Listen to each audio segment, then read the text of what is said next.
Hello everyone. In this tutorial, I'll walk you through how to install and set up a VPN on your Google Chromecast with Google TV.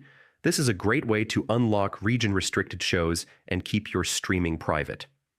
Start by going to the Apps tab on your Google TV. Scroll down to the search box and type in your VPN of choice.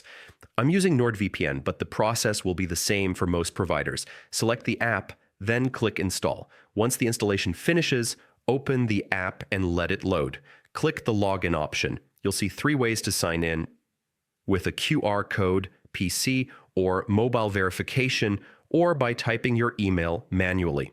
The QR code method is usually the easiest. Scan the QR code with your phone and you'll be taken to the VPN sign-in page. Enter your credentials there and a 4-digit verification code will appear. Type that code into your Google TV and you'll be signed in instantly. After logging in, you'll see a list of countries. Select your preferred location, for example, the United States, and the VPN will connect automatically. From now on, your streaming will run through that server. And that's it. You now know how to install and set up a VPN on your Chromecast with Google TV. Keep in mind that Chromecast devices don't support VPN apps directly, but setting one up through your router is also an option if you want protection across all devices. Thanks for watching and happy